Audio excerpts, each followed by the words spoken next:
ብዙ ጊዜ ወንድማማቾች ፍርድ ቤት ሲሄዱ ሲካሰሱ የግድ ስለ ውርስ ወይም ስለ መሬት ክርክር ሊሆን ይችላል ብለን እናስባለን። በሳዑዲ አረቢያ የተከሰተው የሁለቱ ወንድማማቾች ታሪክ ግን እጅግ በተቃራኒውና እጅግ አስገራሚም ነበር። ኒዛም አልጋምዲ የተባሉ አዛውንት የራሳቸውን ታናሽ ወንድም ፍርድ ቤት አቁመውት ነበር።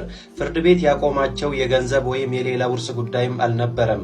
እኚህ ሁለት ወንድማማቾች ደካማና አረጋዊ የሆኑ እናታቸውን የመንከባከብ ኃላፊነት ለመውሰድ ሁለቱ ወንድማማቾች እያንዳንዳቸው አጥብቀውም ስለፈለጉ ነበር። ኒዛምም ለፍርድ ቤቱ ሲያስረዳ ሁልጊዜም እንደሚያደርገው እናቱን መንከባከብ እንደሚፈልግ በመግለጽ በብርቱ ተማጸነ። ሆኖም ታናሽ ወንድሙ የመከራከሪያ ነጥብ አነሳ። ወንድሜ ኒዛም በእድሜ ገፍቷል፣ እረፍትም ያስፈልገዋል አለ። ሁለቱም ወንድማማቾች እናታቸውን የመንከባከብ ክብር እንዲያገኙ ለዳኛው ሲማጸኑ የፍርድ ቤቱ አዳራሽ በስሜት ድባብ ተናወጠ። ዳኛው ምን መወሰን እንዳለባቸው ግራ ስለተጋቡ እናታቸውን አስመጥተው ከሁለቱ እንድትመርጥ ጠየቋት።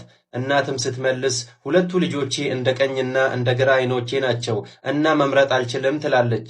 እናትየው መወሰን ስላልቻለች ዳኛው በምክንያት ላይ ተመስርተው መወሰን ነበረበት። በመሆኑም ፍርድ ቤቱ ወጣትነቱንና ጥንካሬውን ከግምት በማስገባት እናቱን የመንከባከብ ኃላፊነት ለታናሽ ወንድሙ ይሰጣል።